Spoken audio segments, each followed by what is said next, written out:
Hey everybody, I know that you were wondering where is the play-by-play for the Super Bowl?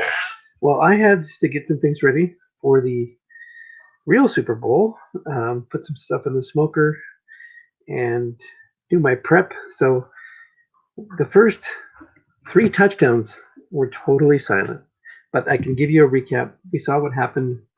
I was kind of keeping an eye on it while I was working, but Ferdon got the opening kickoff, drove 8 plays, 73 yards for a touchdown.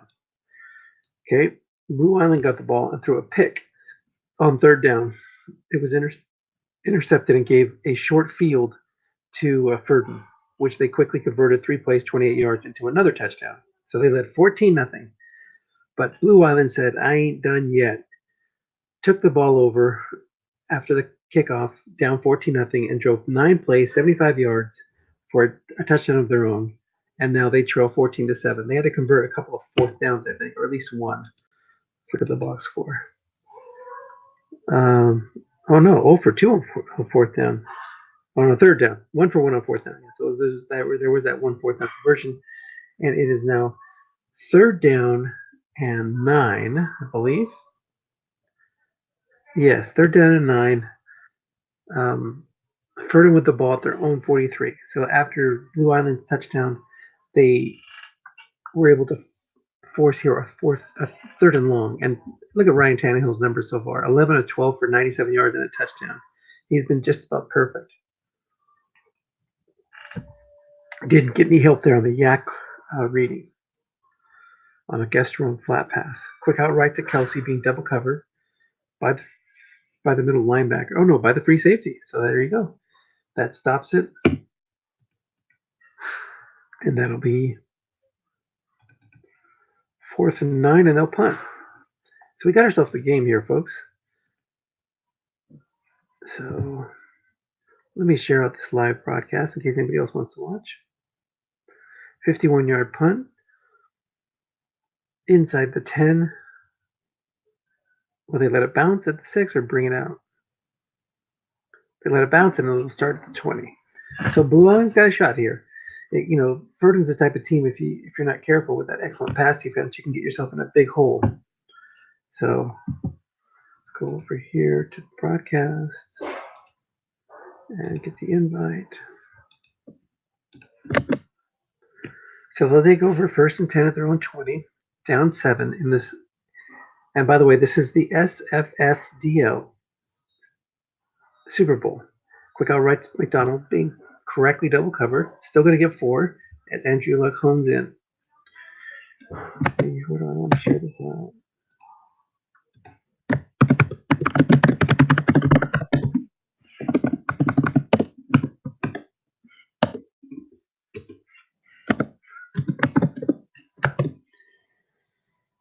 Second and 6. Hopefully we can get somebody on here. That'd be cool. Wonder who else is watching. Screen right to Gordon.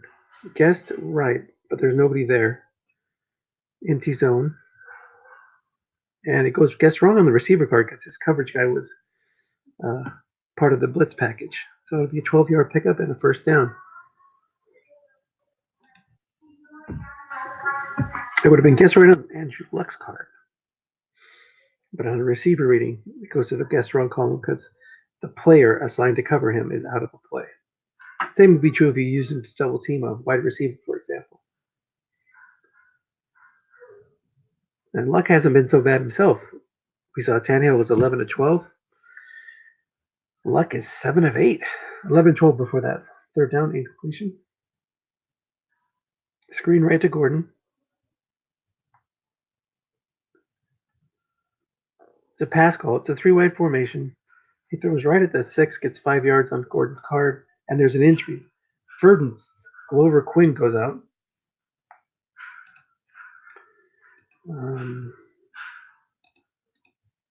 Quinn is 4, so he was the extra DB in that set. That's not going to be a big loss. Gordon in there in a 2 tight end set. Okay, so Ferdon has the excellent run defense and excellent pass defense. So you don't want to land on his cards if you can help it. Blue Island's got average. So you got to favor Ferdon in this matchup. Curl to Robbie Anderson being double covered. That's what you get when you throw into the excellent pass defense card. Look at that 2 through 8 pick chance, and that's what it lowered. A couple years ago, it was even worse.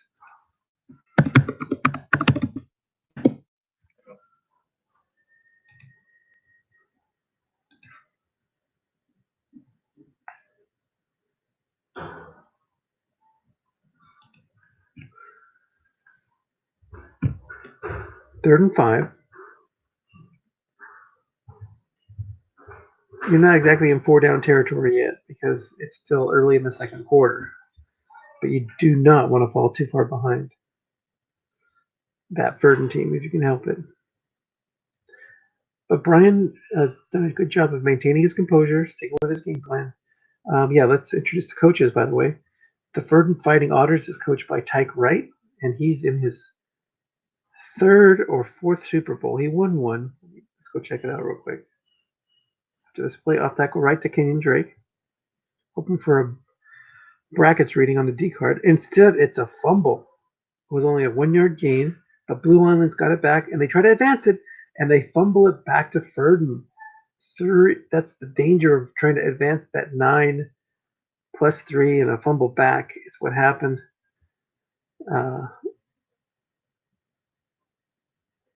Bad break there for Blue Island. They had a chance. They should have just kept it 3rd and 4, tried their luck again, but instead they were trying to catch the magic in a bottle. And look at the unlikely fumble chance. It was a 3 out of 1,000. Kenyon Drake is like the minimum fumble rate. 1st and 10. That's as low as you can get for a running back. So I bet you he didn't have any fumbles all year in the regular season. Quick slant to Kelsey. Guessed right, but nobody's in the zone. And it's incomplete.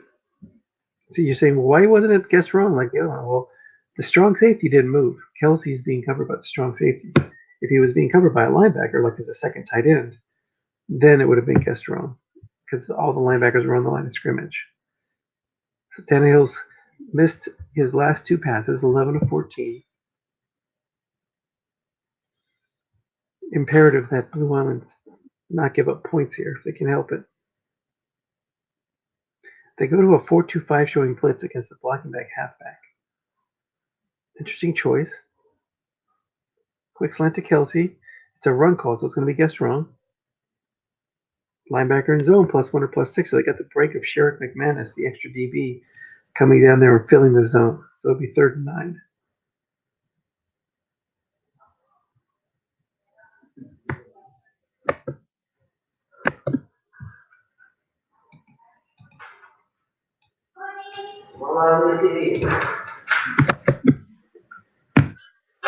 Third and 9 at the Blue Island 44. Morning, Coach.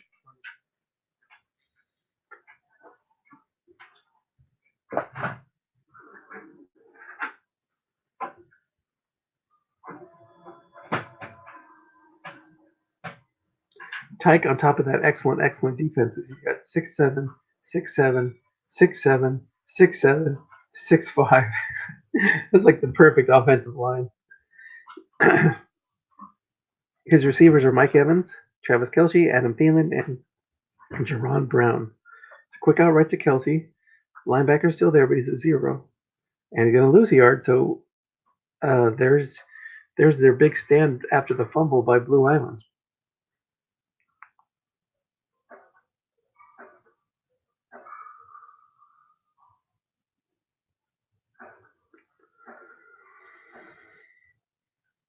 A Coffin corner punt.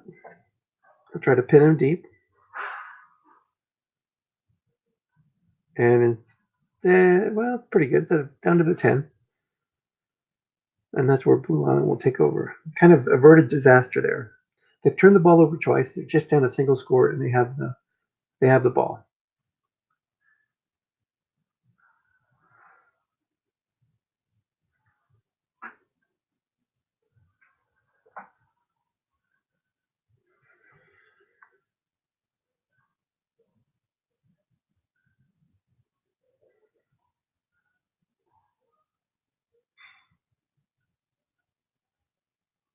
Fly to Robbie Anderson being double covered by the free safety. Nice call there by by Tyke. And it goes incomplete.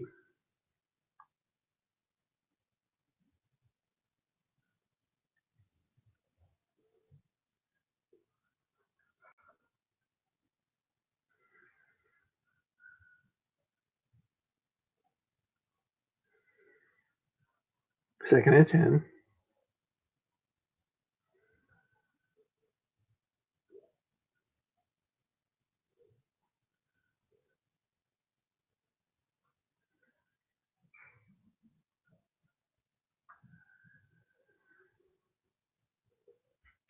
Crossing pattern to Corey Davis.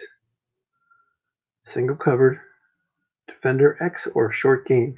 And of course, the reason Tyke has that excellent pass defense is because he has a lot of 5s and 6s uh, on his defense. So third and 10 now.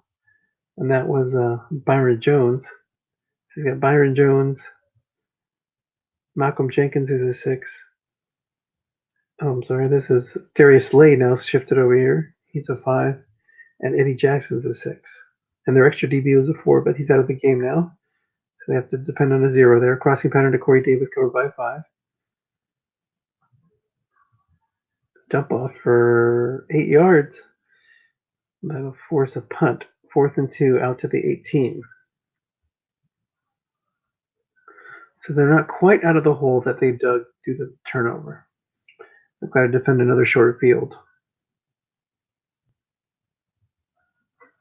48-yard punt.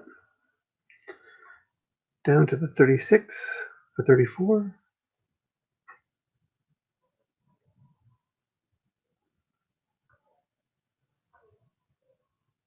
And 7-yard return. So not too bad. At least they picked up some field position. So Ferdon take over at throw 41.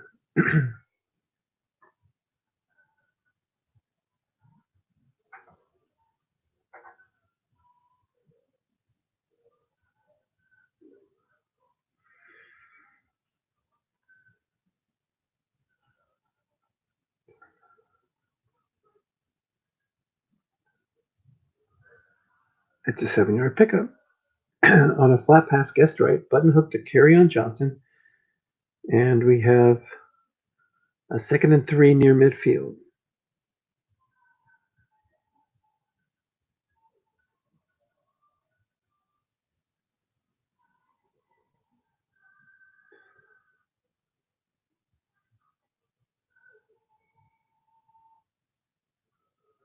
Button hook to Kerryon again.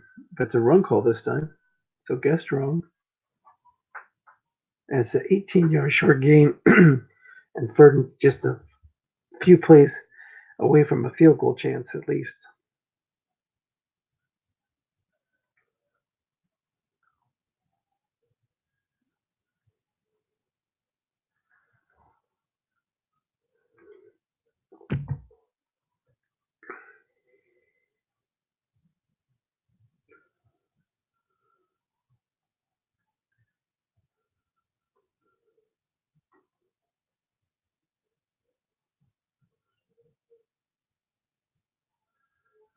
.425 showing blitz. Button hook to Kerryon again. Another run call. So Brian trying to show pass and trick him into calling run, or maybe a draw, and really nailing Kerryon for negative yardage. But Tannehill's specialty is the flat pass, and Tyke's sticking with that. Flat pass after flat pass after flat pass. He's now up to 16 and 19.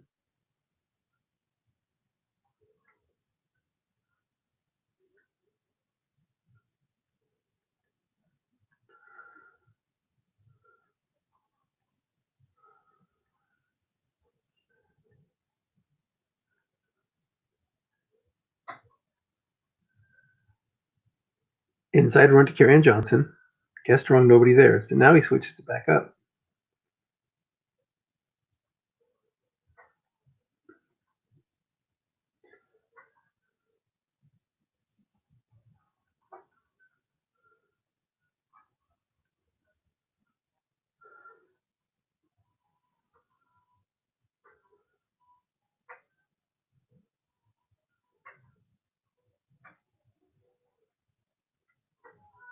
2nd and 3, pitch out right to carry on.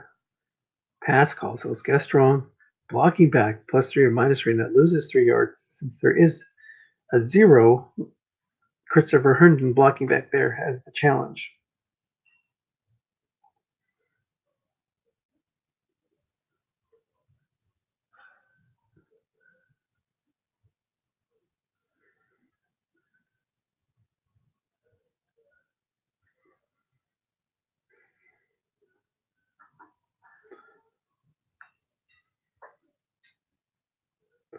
So 3rd and 6, 4-2-5 showing blitz.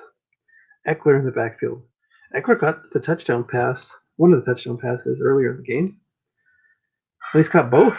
So a 8-yard pass from Tannehill and a 5-yard run. So one touchdown pass, and one touchdown run. Eckler working on his Super Bowl MVP bid.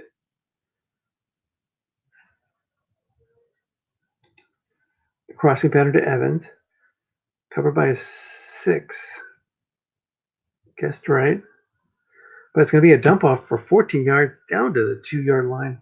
And let's see if Austin Eckler can get his 3rd touchdown of the game.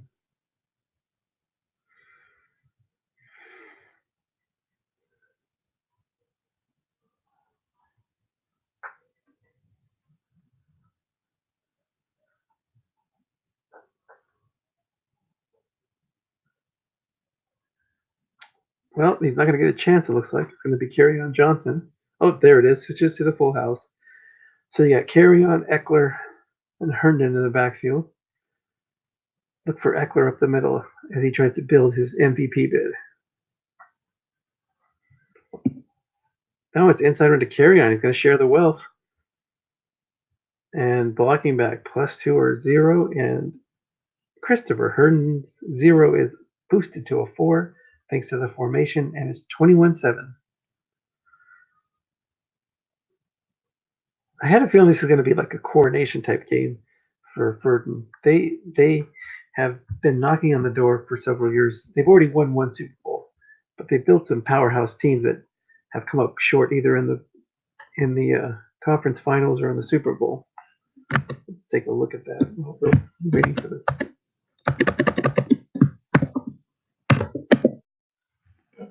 All right. Hello.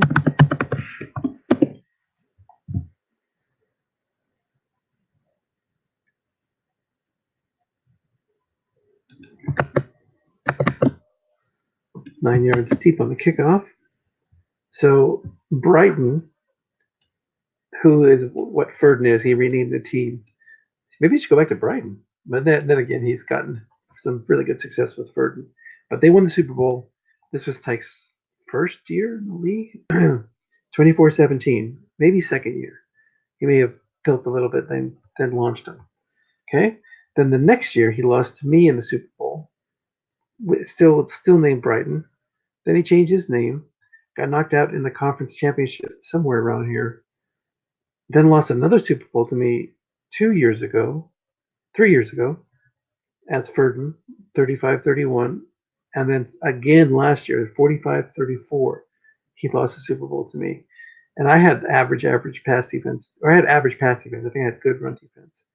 So this was one of those times where the excellent, or at least the excellent pass defense didn't help him. Off tackle left to Gordon. He might have had excellent run and good pass. I'm not sure.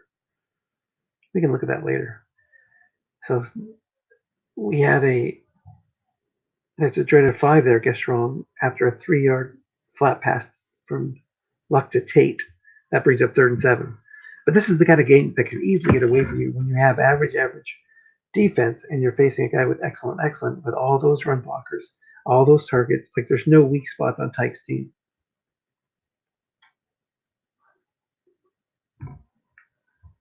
Crossing pattern to Corey Davis, covered by a 5. And it's +11 first down, so they're hanging in there. They do get the ball first. Blue Island gets the ball first at the start of the second half. So they'll have a chance here if they can drive down for a touchdown and leave very little time left. They could go for another tying touchdown right after halftime. So it's not over yet. despite my doom and gloom feelings for the Untouchables. There's a loss of a yard on first down. Ramon Foster can't make the block. Blue Island's offensive line goes 5-5, 5-7, 4-7, 4-7, and 4-7. So he's got some dump off possibilities too. And the one thing about the excellent pass defense, there's an off tackle right to Gordon. There is a lot more blanks on there, so you get more chances for a dump off. That'll bring up 3rd and 5. Running into the teeth of that excellent run defense. Look at that. We talked about their back 7, but look at that front 4. 6, 12, 7. That's Aaron Donald. 6, 6 in Grady Jarrett. And then they have, I think, a 5 and another 6. Let's wait till the formation's called. Gordon's having a tough time today. 7 runs for 18 yards.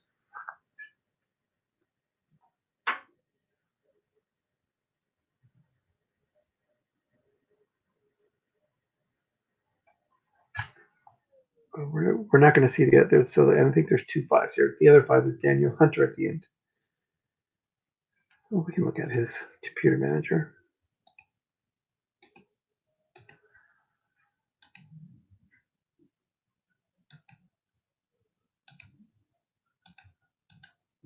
So it's another 5-6-5. Damon Harrison is the other defensive tackle. 3rd and 5, he goes for a pitch out right to Gordon.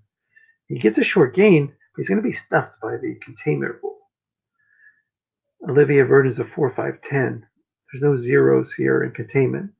It's a white die 1 anyway. So it'll bring up 4th and 1, and I think he's going to go for it.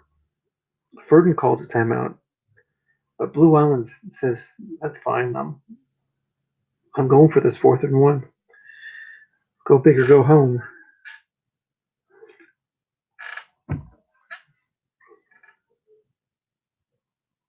I'll do that a lot. I'll run on 3rd and long or 3rd and 5+ just to set up a 4th and short. Brings in Damian Williams. Pretty damn good on the line, but guessed right. Bobby Wagner's in there, though. B-Wags. 6'6". So he goes 6'6", 6'5" up front. The run defense has got 5s and 6s all the way across.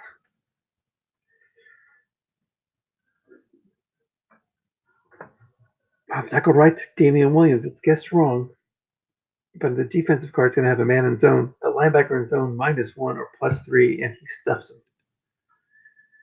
And that's the problem with this. Even with nobody in the zone, it would have been stuffed due to the 5 reading of the defensive end. So Tyke has left no stone unturned this championship run. He has built a damn near perfect team.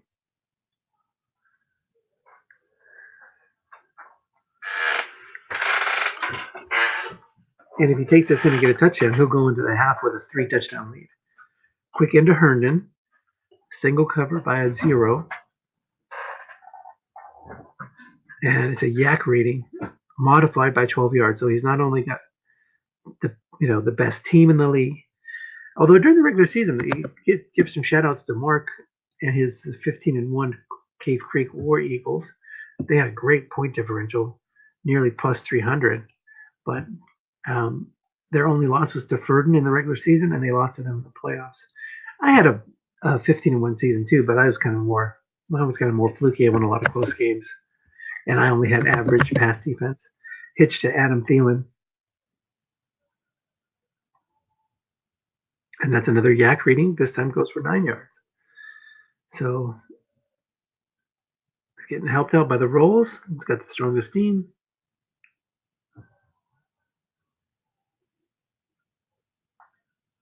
And it'll be 2nd and 1. Tyke wants to not only score, but also use up all the time now. So he just lets the clock run. You can't really call timeout on defense because it's 2nd and 1. You don't want to help them in case they do run into trouble on the drive.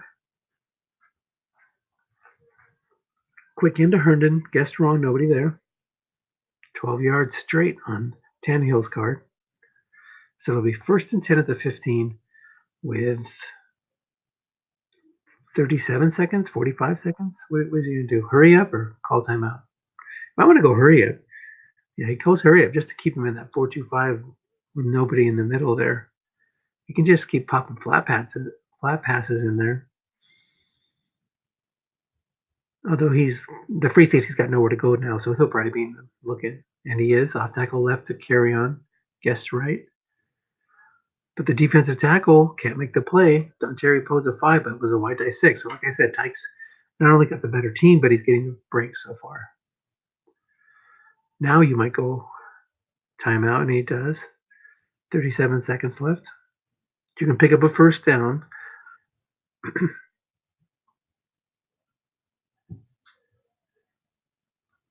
On 2nd and 4 from the 9.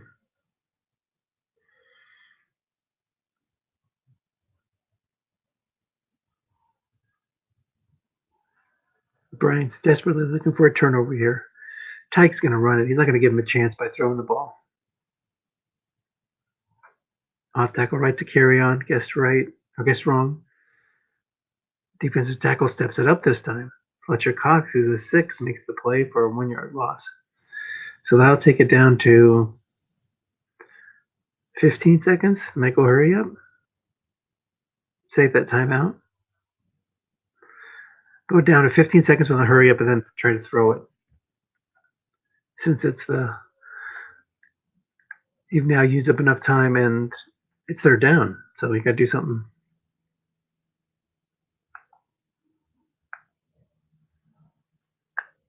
21-7. 4-3 defense. Against that full house.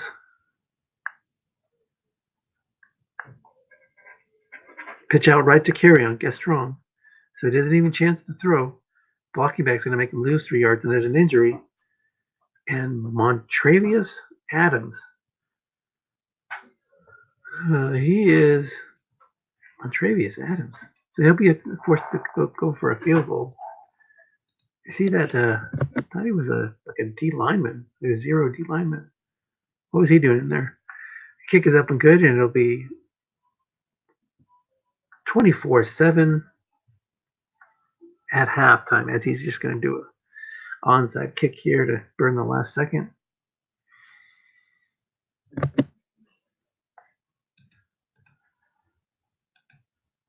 No, Montravius Adams is starting for him. It's a 4-2 left end. He goes for a squib kick instead. No harm done there. There's no chance for a long game. So 24-7 at the half.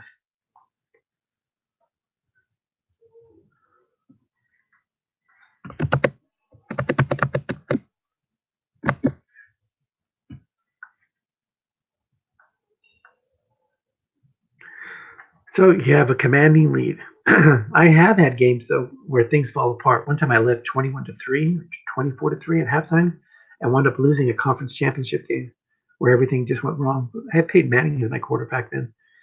Threw some picks, and I was just couldn't do anything right. So it's not over yet, but it's a tall hill for Brian and Blue Island to climb down 17.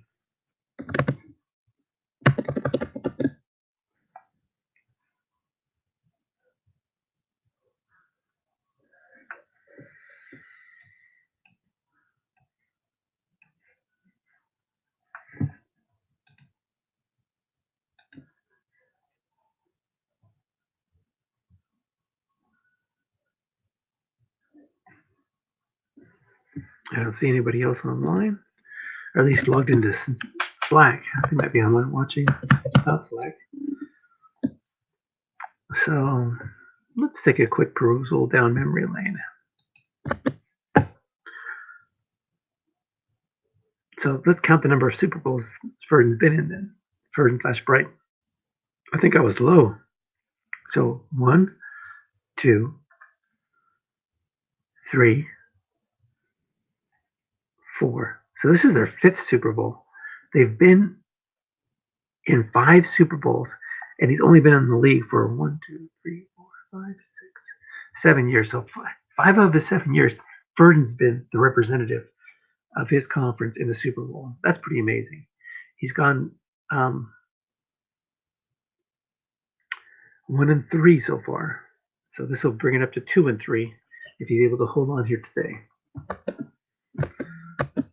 And we're kicked off again. And low start at the 20.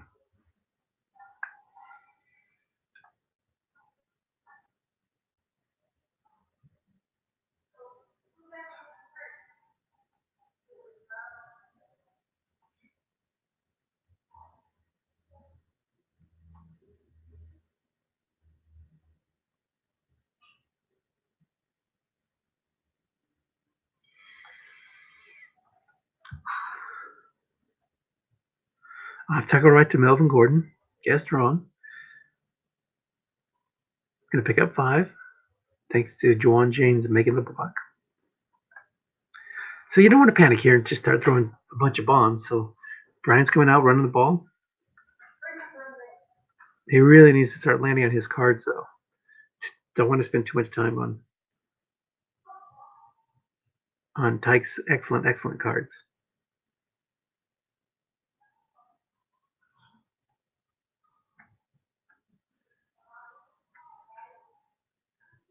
Inside run to Kenyon Drake. Guessed wrong. The center needed to make a block, and J.C. Treader is a good pass blocker, but not so good on the run block. So it gets 2 yards instead of 10.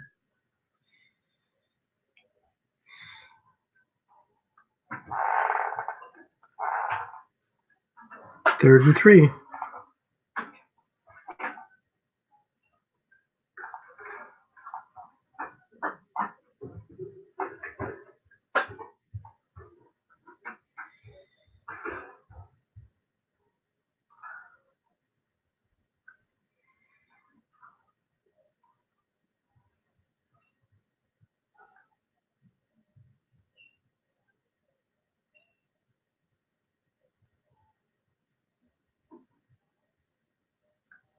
Off tackle to Drake. He runs it out of a 3 wide. And he gets 5 yards, and it's a first down. Just got to keep chaining those together.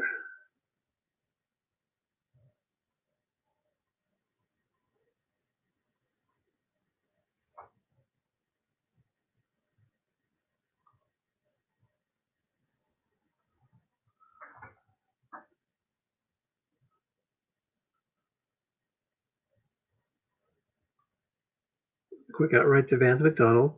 There's a 6 there.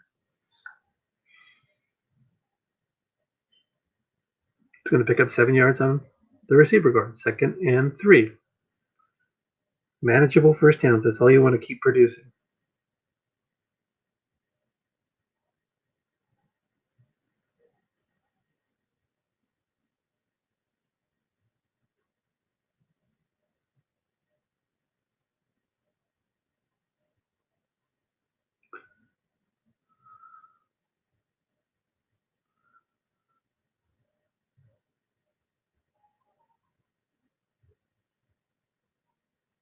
Off tackle left to Gordon.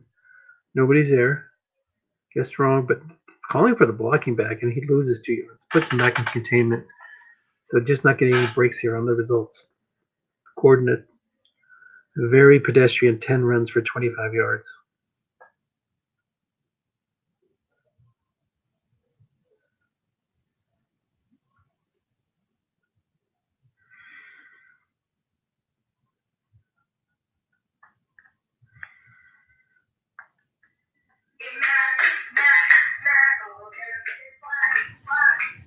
Pitch out right to Drake. 21 yards. He's going to break and contain. No, he doesn't break and contain. These are white tie 3. So another 4th and short.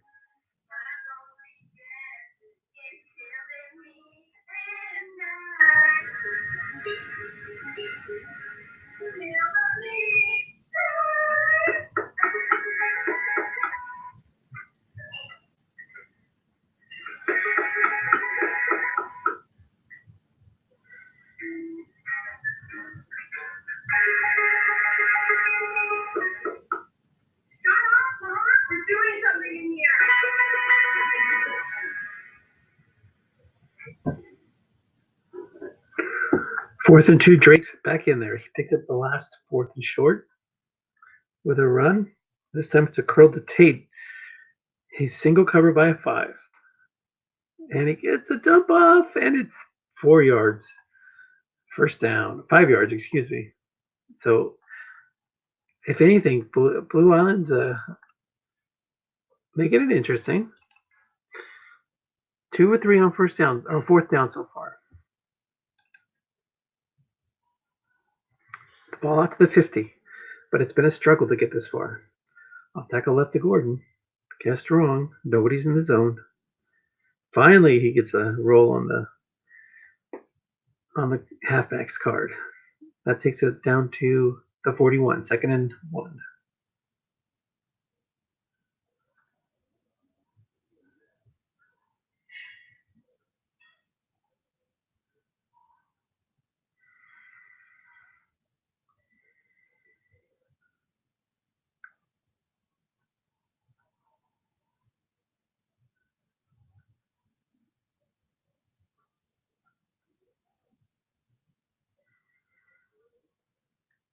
Off tackle left to Damon Williams, guessed right. 0 man in zone, it's going to pick up 5. Down to the 36.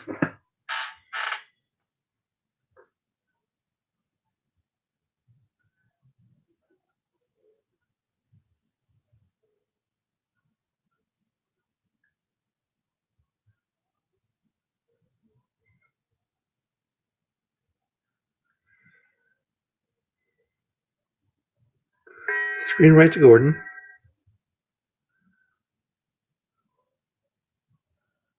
It's going to pick up 4 on the receiver reading. Down in near field goal range.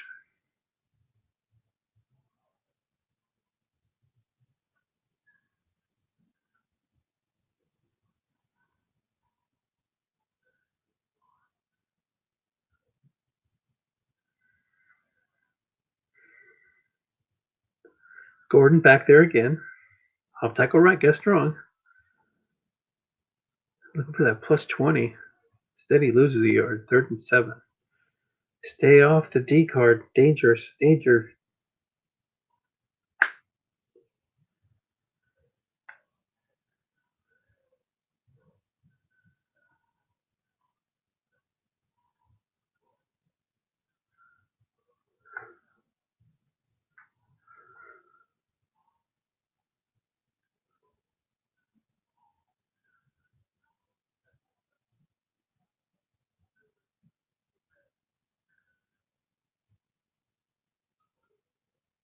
Pitch out right to Williams, trying to get into good field goal range. Jawan James couldn't do it. His 5 was reduced to a 4 because of the formation, and it'll be 4th and 6 from the 32. He needs this field goal to make it a 14-point game. And it's good. He's on the edge, but Kaimi Fairbairn kicks it through and is 24 to 10. That took up half the quarter trying to drive all the way down inch by inch. Down to the 0. But he's got a chance. He needs some turnovers. He needs some help.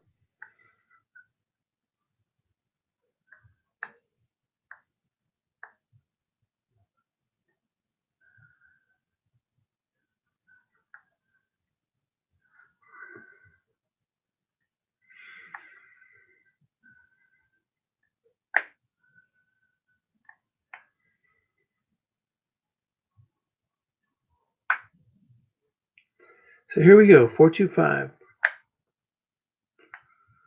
He sure seems to favor that defense. Gives him a chance to do 2 true double teams. Keeps his 5 and 6 in the middle. Inside run to Eckler, gets wrong.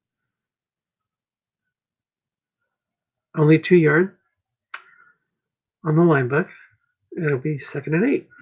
Who is his middle linebacker? Why is he getting out of there so much?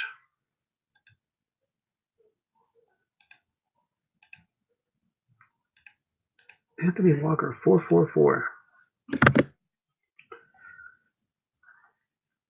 He needs a turnover, so this is probably his best bet to try to get a pick if he can get 2 true double teams on the 5 possible targets. Inside run to Eckler, but Tyke says, I know what that trick is. I'm just going to keep running it. 7 yards, it'll bring up 3rd and 1. He just wants to burn clock.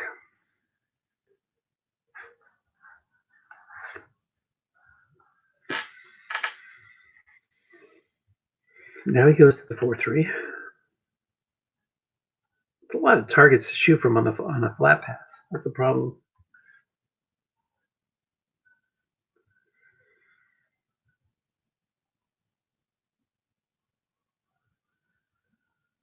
And it's a long gain.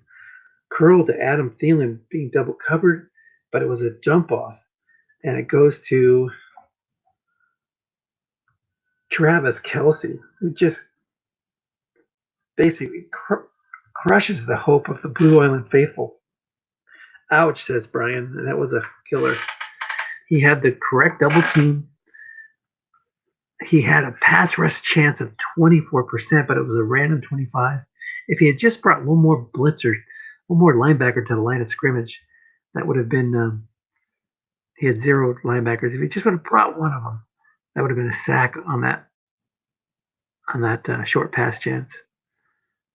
Brutal. Off tackle left to Kerryon Johnson. Guessed wrong. How about a short gain here? Nope. Loses a yard. Just felt like that's what would happen based on how the luck's gone so far. Johnson's kind of been held in check. 7 runs for 7 yards. He hasn't had much fun running on his card or the D card either.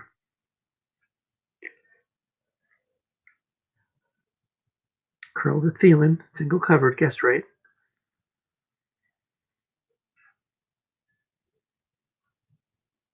Brian's hoping for a pick on Tannehill's card. Instead, it's an incomplete, as it was a -1 flat pass because we play with a yak in this league, and it was not adjusted positively. It was adjusted negatively, and you can't have a negative completion on a flat pass, on a looking pass. So 3rd and 11.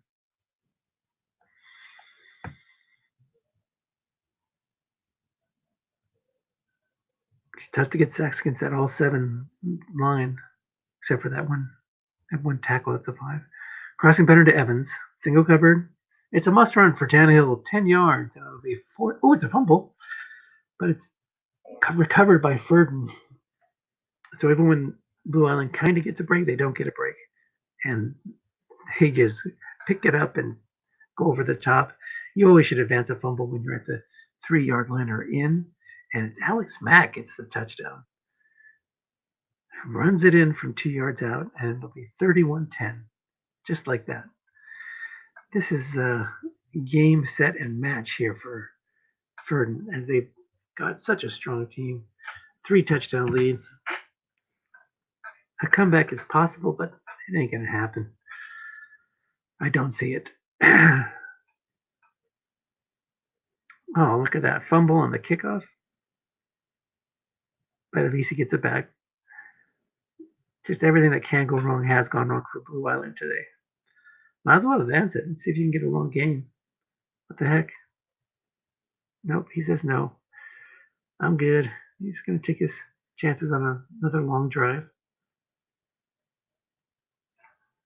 What can you do? You got to stick with your plan. Maybe more short passes to get some jump offs. Wouldn't you like to have a long game dump off like Tyke got? Off tackle left to Gordon. He's trying to hit that plus 20. And he keeps landing on the D card. Gordon 13 runs for 32 yards.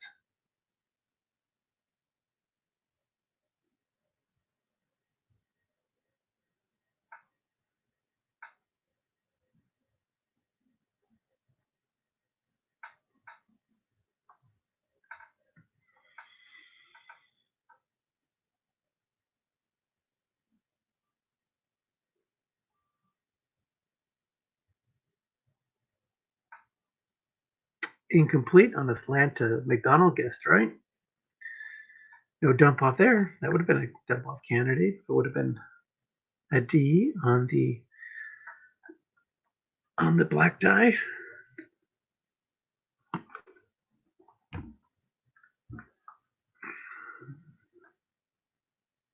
Curled to Robbie Anderson.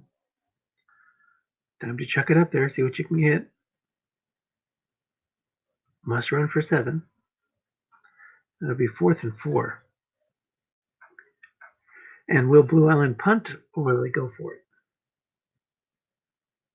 You kind of stuck between a rock and a hard place. And they go ahead and punt it.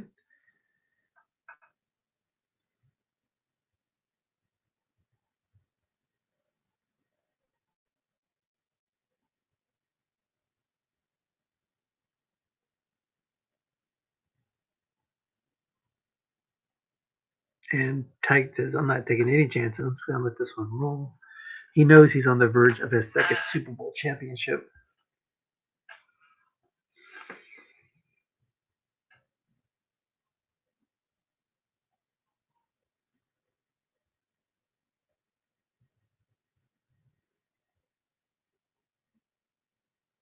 Slant to Kelsey being double covered. Maybe a pick here will change things around. And instead, it's a completion. You know, there's certain guys who can catch double team passes, and Kelsey is one of them. It goes for 13 yards.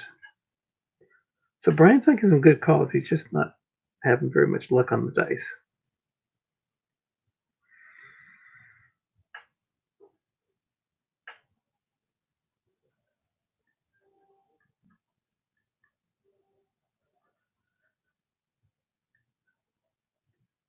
Screen left carry on. And there was 2 men in the zone as Sean Davis was double teaming Mr. Johnson. So that'll bring up 2nd and 8. So 2 good double teams. And the results are a first down and a slight completion. It's a run call. Now it's guessed wrong. Kelsey's got it, but the 4 makes a play. So now he's getting a couple of good rolls here. Needs to stop here on 3rd and 8.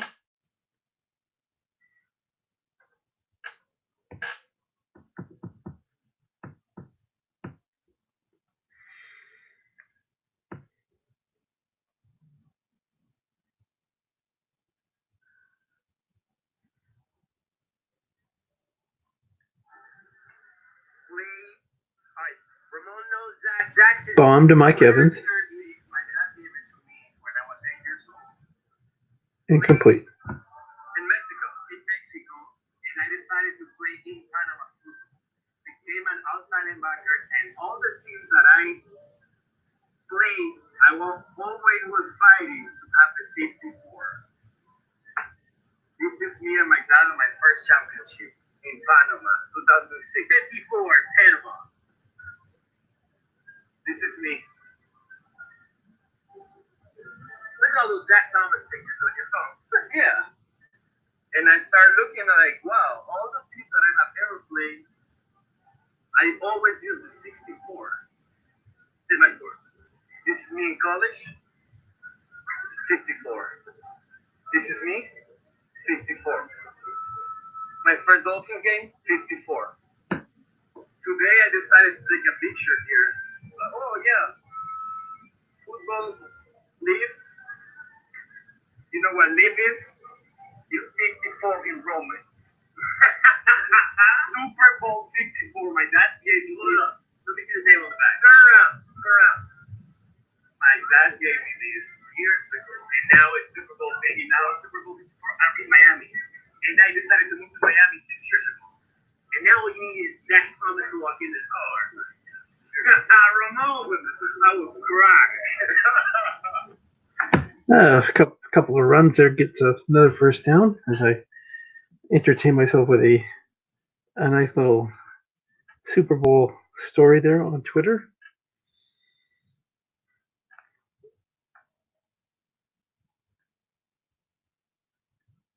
First and 10 out to the 37.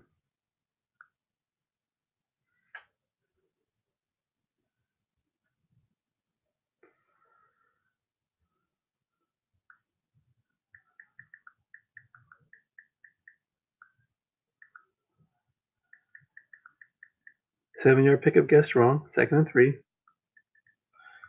As we're into the 4th quarter.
5 yards there on 1st and 10 as we go past midfield.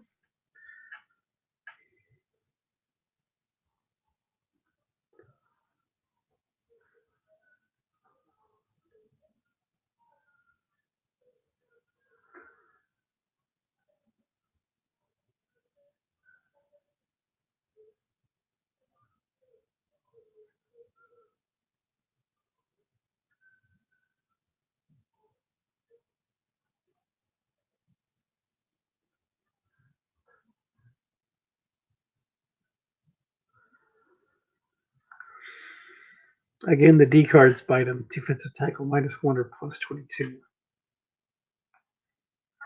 3rd and 6.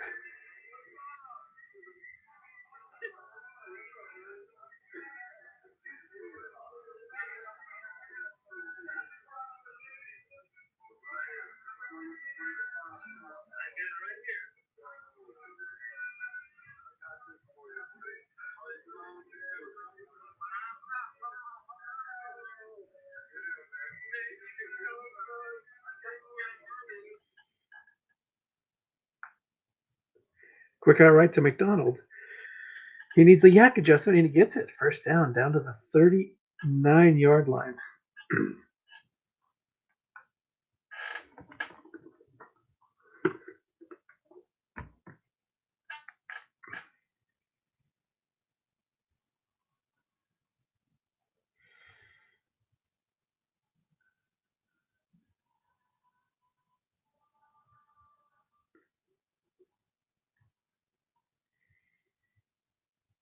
First and 10 down to the 39. Okay, so let's talk about what could this really happen? So he gets a touchdown, 31-17. You kick deep, try to get a turnover. Maybe you get lucky, get a pick, get a fumble. He loses Ramon Foster. 2nd and 1 at the 30.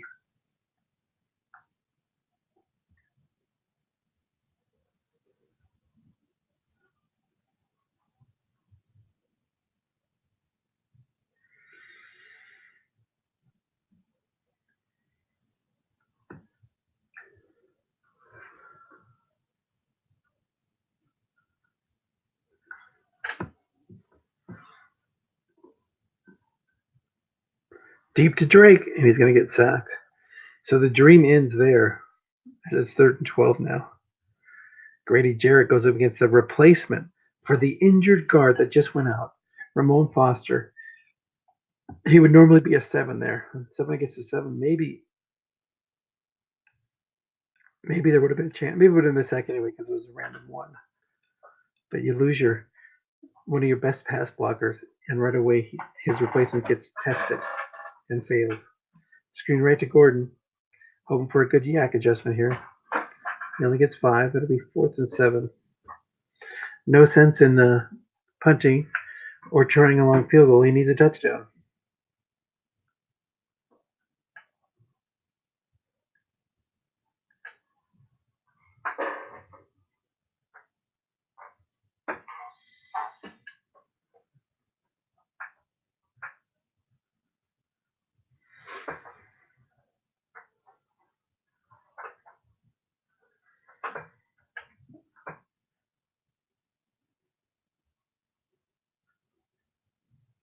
Crossing pattern to Tate.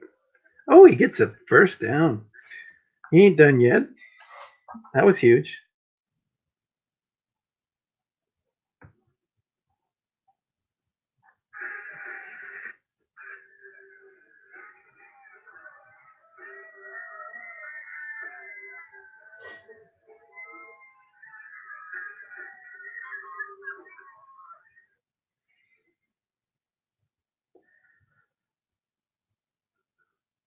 Off tackle to Gordon. Where's that +20? Where is it? Another negative play. Gordon's out of unfatigued carries. He's looking for this. He's looking for that 7 off tackle. Guess wrong. He can't give it.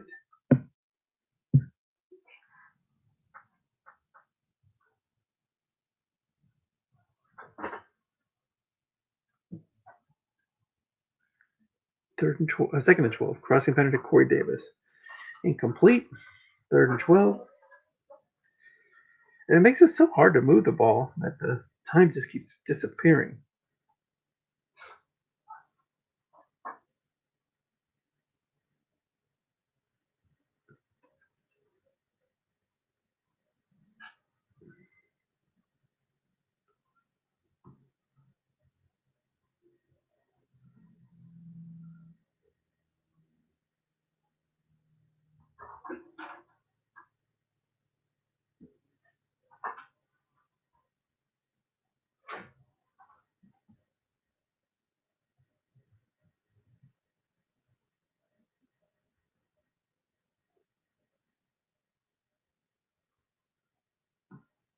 Incomplete, 4th and 12. Gotta go, gotta go. Can't waste time with a field goal.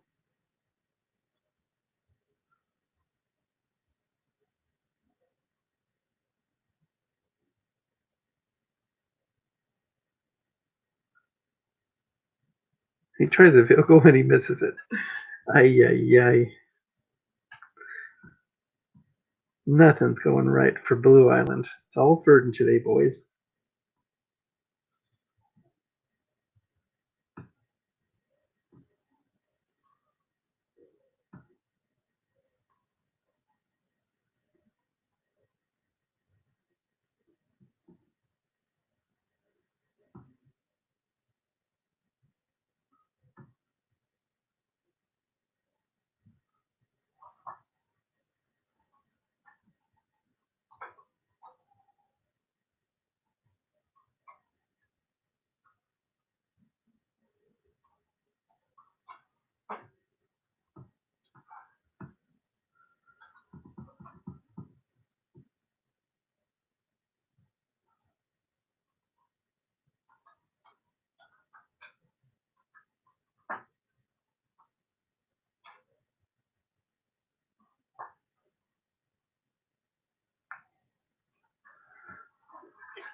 All right, it looks like it's going to be Ferdon's second championship.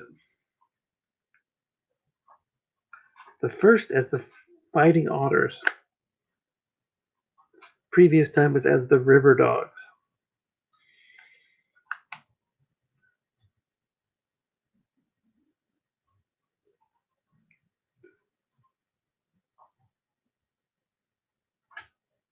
Crossing pattern to Evans, 2nd and 10.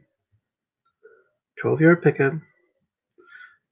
Tannehill does have a healthy interception chance, but, you know, today's his coronation. It looks like Tannehill's going to lock up the MVP with his strong performance. You kind of want to give it to the defense, though, because they've been the real stars today. Just shutting down Blue Island left and right.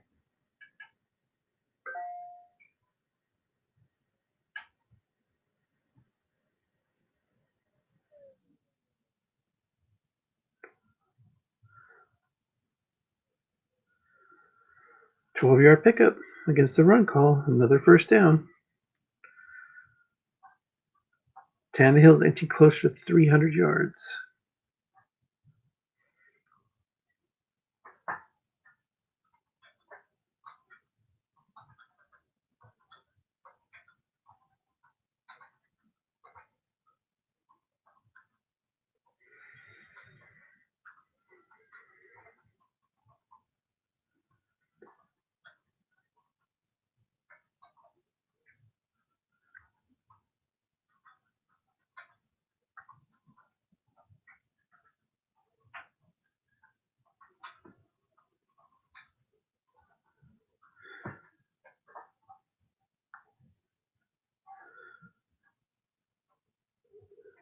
Another, he's going for that 300. He's going to burn all this clock up. Get Tannehill over 300, 291. He needs 9 more yards. That's all we got right now, boys. We got 300 watch. It's all about 300. This is Ferdon. And Brian's just saying, let's just get this over with. Enough already.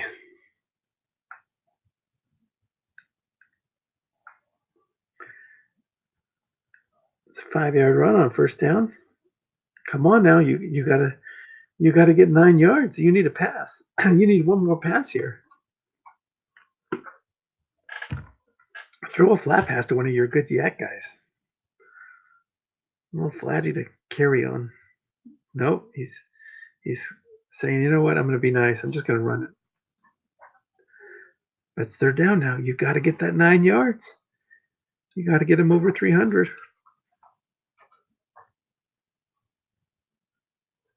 What will he do? Is he just gonna run it up the middle again? Come on, one more pass. Tannehill, Tannehill, Tannehill. He runs it. He says, I'm going to be nice. I'm not going to get that 300. Just going to run it right up the middle.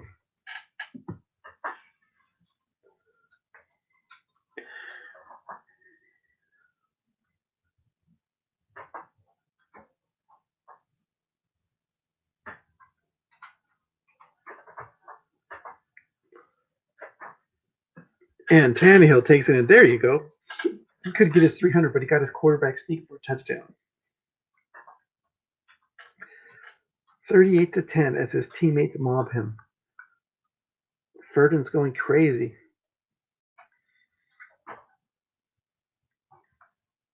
Great job by Blue Island just getting to the Super Bowl. They had some really rotten luck here, and it's been all Ferdon today. And Tyke, don't feel like, oh, Tyke's going to take this for granted. He's had his fair share of bad luck. He's telling me about his 1-8 record in the playoffs in his cards and dice league, and now here he was 1-3 before getting over the top again for the second time. So, two-time champion Tyke Wright in the SFFDL, and there's 2 minutes left. Let's see if we can get a quick post-game interview with Tyke.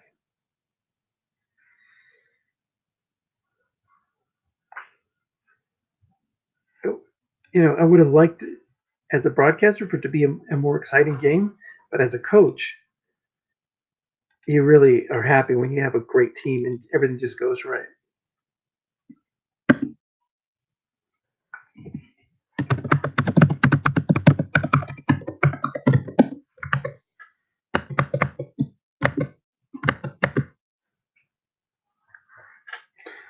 So we're going to get Tyke on. He's a bomb to Corey Davis.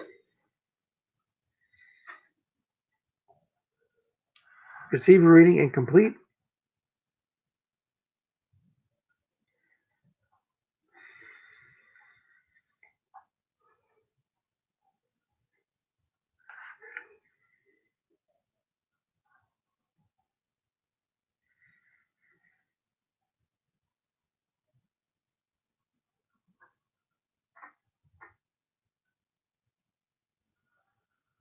And incomplete again. 4th and 7. Might as well throw it up there. Tyke will just take 3 knees.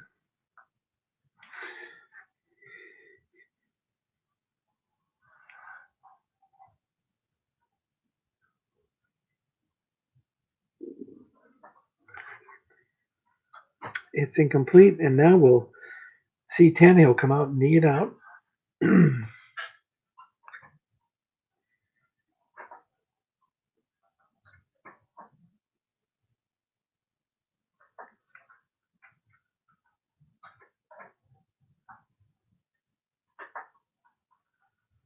Knee number 1.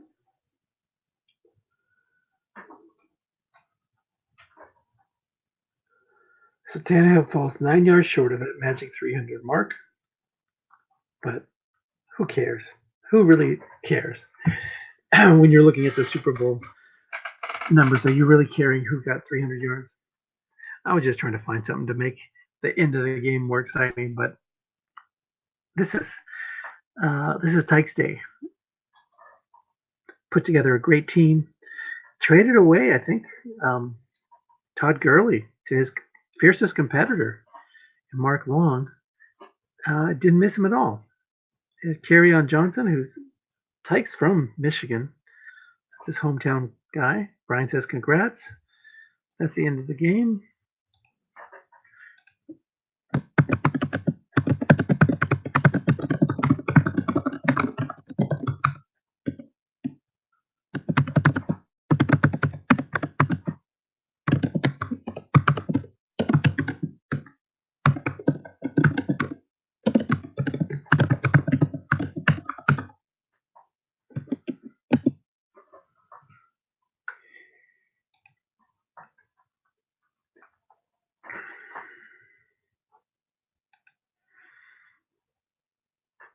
All right, so we're going to get Tyke on here. Let's take a quick look at the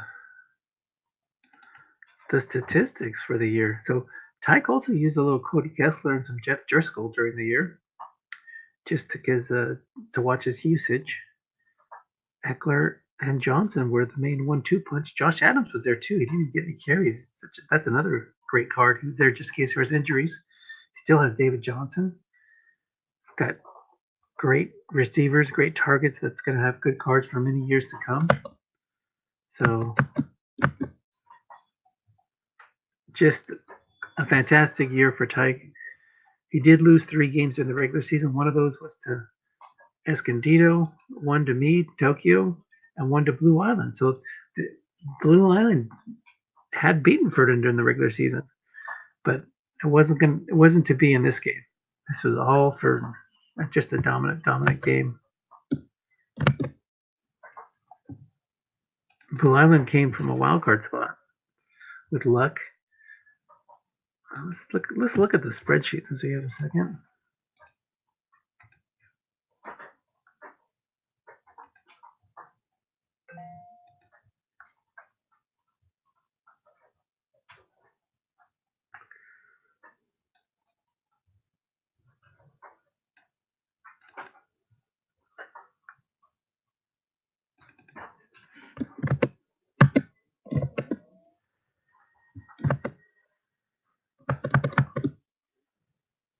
And that's it.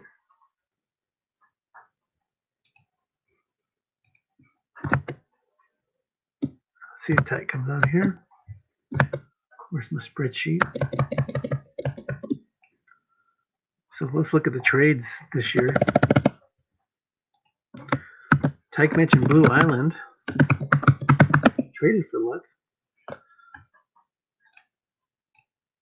So they shored up their offensive line with a couple of trades. I don't see.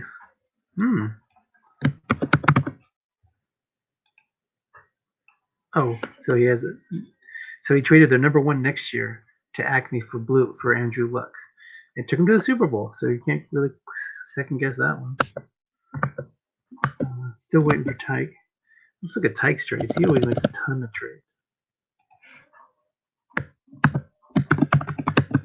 So there's the first one. He traded Cave Creek traded Sean Lee, first next year, a 5th round pick, and Xavier Rhodes to Ferdon for Lorenzo Alexander, Roger Saffold, and Robbie Gould. That's a lot. That seems like too much. For a kicker, a 5'5" outside linebacker, man, I guess I should pay attention to these trades more. And then Ferdon traded Tom Brady. He had Tom Brady, he could have used him, but he traded him for Eddie Jackson and a 2nd and a 4th. He traded Sean Lee, Patrick Chung, Giovanni Bernard, Darren Sproles to Acme for 2 4ths and Cody Kessler. So Mark must have needed Lorenzo Alexander to bump his defense up or something. So it's hard to find outside linebackers in this league. So really, it's a first for Lorenzo Alexander. And then you had Xavier Rhodes in there, who I think was only a 4 this year. So you traded Doug Baldwin, Sean Williams to our 3rd and a 4th. It's a lot for a couple of old guys. Traded Xavier Rhodes to Independence for a 2nd and a 3rd. Oh, he must have been a 5. He's got 2 picks for that. He's getting a lot of value for these trades. That's what really is helping him continue to build these juggernauts. Ferdon trades a 4th for Tannehill. So he traded away Brady for a 6 free safety, a 2nd and a 4th, and he got back Tannehill for only a 4th.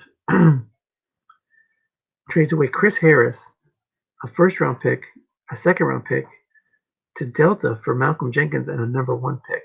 So that was a trade that maybe favored the other coach. Hey Tyke, you guys hear me? How's it feel, man? Congratulations. Oh, yep, I hear you. All right. No, it feels good. I get to let the guy you were just talking about, Tannehill. I know everyone probably thought I was crazy going into the season playing him. So, Man, but he had a great year in the NFL too, so he's gonna have an excellent card next year. yep.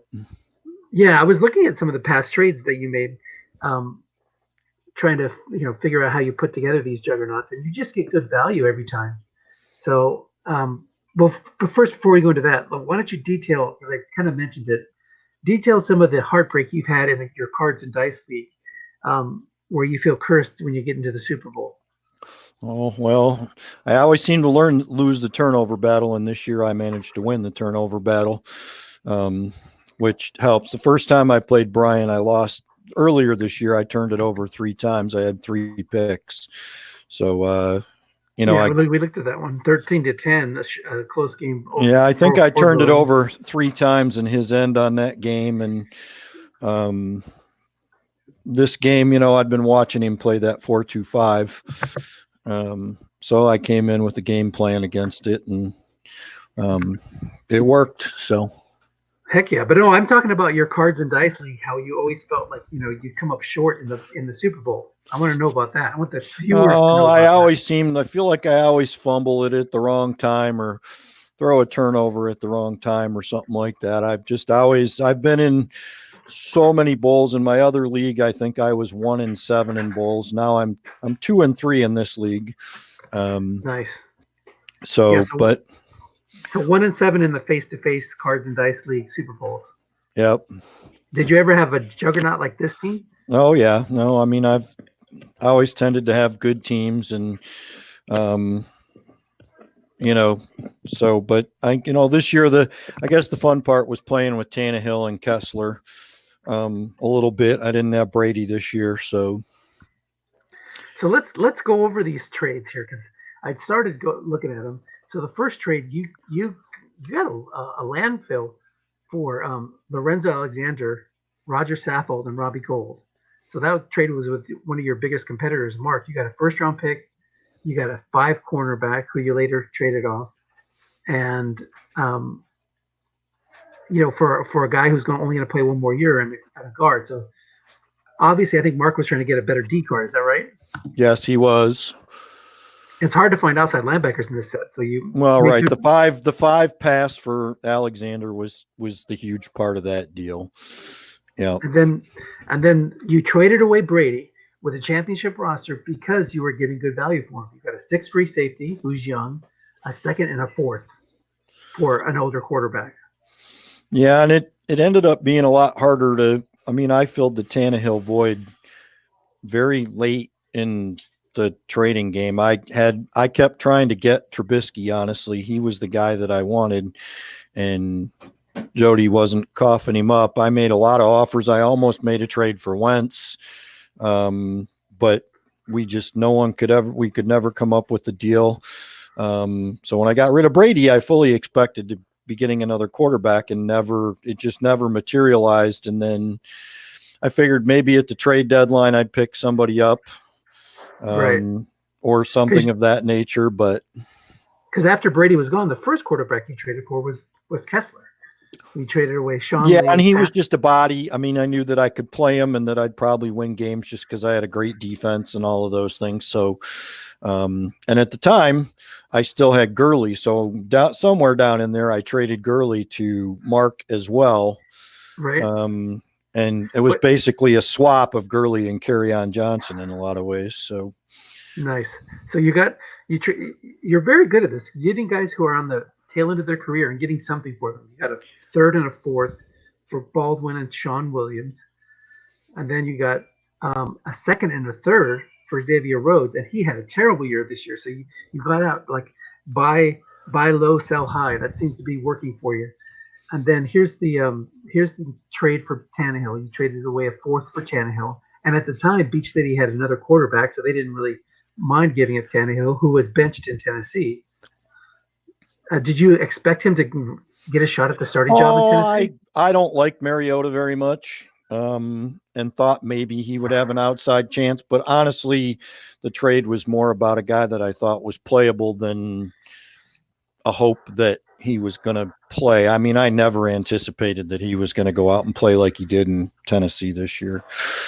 And then I think you had 3 cornerbacks that were really good, and you traded one of them away, Chris Harris, and a first-round pick and a second-round pick to get Malcolm Jenkins, who was a 6 free safety, and then you got Delta's number 1. Yeah, and that deal was strictly set up to fill the free safety void, or because I didn't have a free because I'd traded Sean Williams away. So in order to get the excellent pass D card, which I didn't have until I actually traded for Leighton Vander Esch in the draft. Wow. So nice. I didn't have that till late. Here's the Gurley trade. So you traded Gurley to Cave Creek for Vegas first round, which you selected Kerryon Johnson, and Toledo third, and Duke Johnson. Is that right? That is correct. And I mean, I didn't get a lot extra out of that deal because Gurley's card probably is by far the best running back card in the set, if you consider right. the catching card that he had, and he was an A, and he could catch deep. So all I picked up in that deal was the third and Duke Johnson. Now we both were taking risks because we know that Gurley had the knee injury. And Kerryon John. We all know these running backs have like 1-year cards and stuff like that, but he was a Lion, so I took a shot on the Lion. He had a good card. I knew I'd be able to run him 15 times if I got to the playoffs. Not the catching back that Gurley is by any stretch, but I figured I had enough other bodies with Eckler and David Johnson that I could fill that void and make that work. So and Duke Johnson was Duke Johnson this year, and I don't have any clue what I did with that draft pick, actually. It's all good.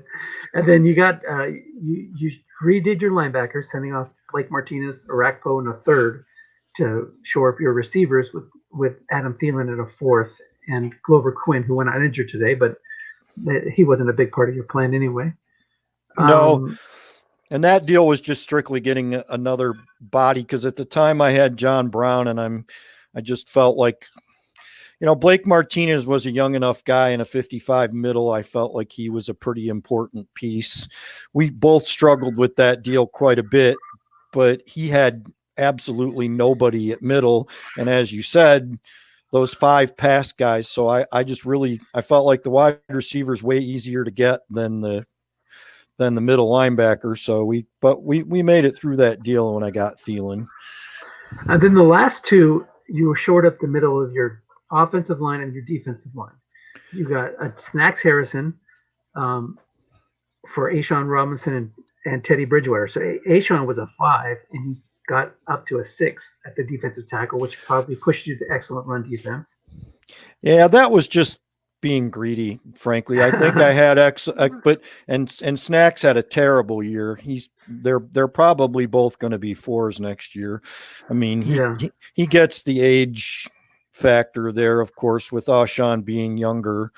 But they both had, being a Lions fan, I thought they both stunk. Although Ashawn Robinson started out pretty hot, but that was just a greed trade. And actually those D tackles came up 3 or 4 times. He in the bowl today, he rolled defensive tackle 3 or 4 times in the game, and little things, I guess, but that was strictly a greed trade. And then the last thing was the Marcianis. So then you had a whole offensive line. I don't think I've ever seen that before, of all 6'7s. That's pretty amazing. So you had to feel that you had like no holes on your team. You don't want to leave any stone unturned, I said earlier in the broadcast. Yeah, when I played Dale in that first round playoff game, he sacked me 7 times. So you weren't going to let that happen again. Well, no, I'm just saying that was actually with all those 7s. Oh, no way. Yeah, he sacked me 7 times in that game. Wow. I mean, I know that's dice, and that's, you just never know. And actually, both between the 2 of us and the bowl game today, I think there was only 1 sack, and that was actually a pretty big play. I had no idea you could get 7 sacks against the lineup. They have 6 or 7 sacks on me. It was 6 or 7, I think. What happened here? Did Tannehill go out injured? or did you just? No, I switched guys. I played halves with the two of them. Oh wow! I did. Just wanted to do something a little different. Well, the thing about Tannehill is, and the picks are high. The pick is high on the bomb. That's right. And I just really didn't want to turn the ball over. You know, the flat and the short is not terrible and is livable and all of those things. But if you start chucking it, the pick is pretty nasty on 9 on his card, and I just didn't want to turn it over. I felt like if I played my game and let my defense and not turn it over, I was going to win. Nice. And you scored 31 points, 38 points, and 38 points in your championship run. Now, I do have not necessarily bad news because it was, Super Bowl Sunday. I had things to do. So with the first 3 touchdowns, I was recording it, but I wasn't doing play-by-play because I had to get some stuff done. So I took over when it was 21-7 or 14-7 and picked it up from there. So the first quarter is silent, but then after that, you'll be able to watch the rest of your championship run in all its glory. I'm going to go ahead and shut the broadcast down because I got some things to do, but congratulations, Tyke. Well done. A well-earned championship.